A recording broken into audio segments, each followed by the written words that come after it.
Next topic stack as A list. നമുക്ക് stack എന്ന് പറയുന്ന ഒരു ഡേറ്റ സ്ട്രക്ചറിനെയാണ് നമ്മൾ പരിചയപ്പെടാൻ പോകുന്നത്. ഈ സ്റ്റാക്കിലെ പ്രത്യേകതകൾ എന്തൊക്കെയാണെന്ന് നോക്കാം. ലിഫോ ആണത്, അതായത് ലാസ്റ്റ് ഇൻ ഫസ്റ്റ് ഔട്ട് എന്ന് പറയുന്നു.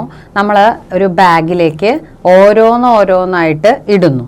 അത് കഴിഞ്ഞ് നമ്മളെപ്പോഴും എടുക്കുമ്പോൾ എങ്ങനെയാണ്, ഏറ്റവും മുകളിലത്തെ സാധനമാണ് പുറത്തേക്ക് എടുക്കുക.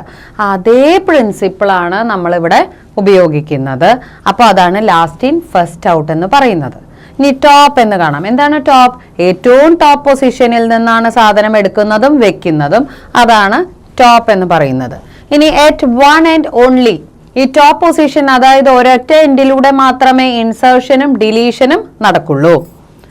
Linear data structure. സ്റ്റാക്ക് എന്ന് പറയുന്നത് ഒരു ലീനിയർ ഡേറ്റ സ്ട്രക്ചർ ആണ്. എന്ന് പറഞ്ഞാൽ അത് ഒരു സീരീസിൽ അല്ലെങ്കിൽ ഒരു സീക്വൻസിൽ ഒരു ലൈനായിട്ട് ഒന്നുകിൽ മേലേക്ക് അങ്ങനെ, അല്ലെങ്കിൽ ഇങ്ങനെ നമ്മൾ ബോക്സ് പോലെ അറേഞ്ച് ചെയ്യുക. ഈ രീതിയിലായിരിക്കും ഇതിൽ ഡാറ്റ ഓർഗനൈസ് ചെയ്യപ്പെടുന്നത്. ഇൻസേർഷന് പറയുന്ന പേര് പുഷ്, അതേപോലെ ഡിലീഷന് പറയുന്ന പേര് പോപ്പ് എന്നാണ്. ഇനി നമുക്ക് മെമ്മറിയിൽ അത് സ്റ്റോർ ആവുന്നത് എങ്ങനെയാന്ന് ഇവിടെ ഒരു ഡയഗ്രാം വൈസ് നമുക്ക് നോക്കാം. ആദ്യം തന്നെ ഈ പറഞ്ഞ സ്റ്റാക്ക് എംപ്റ്റി ആണ്, ഒന്നുമില്ല. അതിലേക്ക് ആദ്യം 5, അത് കഴിഞ്ഞ് 9, അത് കഴിഞ്ഞ് 3, പിന്നെ 7, പിന്നെ 11, ഇങ്ങനെ നമ്മൾ പുഷ് ഓപ്പറേഷനിലൂടെ ഓരോന്നായിട്ട് എൻ്റർ ചെയ്യുന്നു. പോപ്പ് ഓപ്പറേഷനിലൂടെ നമ്മൾ ഇതിനെ ഓരോന്നിനെയും പുറത്തേക്ക് എടുക്കുകയാണ് ചെയ്യുന്നത്. നമുക്ക് നോക്കാം. Stack is equal to 5, 9, 3. ഇവിടെ സ്റ്റാക്ക് ഒരു ലിസ്റ്റ് ആയിട്ടാണ് നമ്മൾ കാണിക്കുന്നത്. 5, 9, 3 അവിടെ സ്റ്റോർ ചെയ്തു. അതിനുശേഷം സ്റ്റാക്ക് ഡോട്ട് അപ്പെൻഡ് 7. അപ്പെൻഡ് എന്ന് പറയുന്ന മെത്തേഡ് യൂസ് ചെയ്യുമ്പോൾ സ്റ്റാക്ക് അതായത് ലിസ്റ്റ് എവിടെ എൻഡ് ചെയ്യുന്നു അവിടെ പുതിയ എലമെന്റ് ആയിട്ടുള്ള 7 നമ്മൾ ആഡ് ചെയ്യുന്നു. അത് കഴിഞ്ഞാൽ പ്രിന്റ് സ്റ്റാക്ക് എന്ന് പറഞ്ഞാൽ നമുക്ക് എന്താ വരിക, ഇവിടെ വീണ്ടും അപ്പെൻഡ് 11 ഉണ്ട്.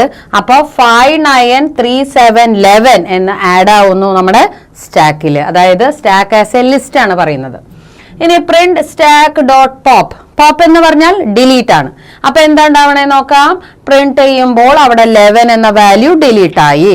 അതേപോലെ തന്നെ സ്റ്റാക്ക് ഡോട്ട് പോപ്പ് എന്ന് വീണ്ടും പറഞ്ഞു.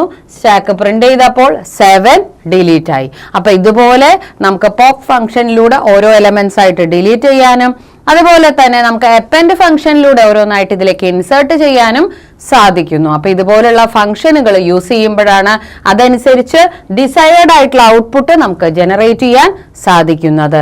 അപ്പോൾ ഇത്രയും കാര്യങ്ങളാണ് നമ്മൾ സ്റ്റാക്കിലൂടെ ചെയ്യുന്നത്. അപ്പോൾ ഈ റെഡിമെയ്ഡ് ഫംഗ്ഷൻസ് ഉള്ളത് കൊണ്ട് നമുക്ക് വളരെ എളുപ്പത്തിൽ നമുക്ക് ആവശ്യമായിട്ടുള്ള ഔട്ട്പുട്ട് ജനറേറ്റ് ചെയ്യാൻ സാധിക്കുന്നു.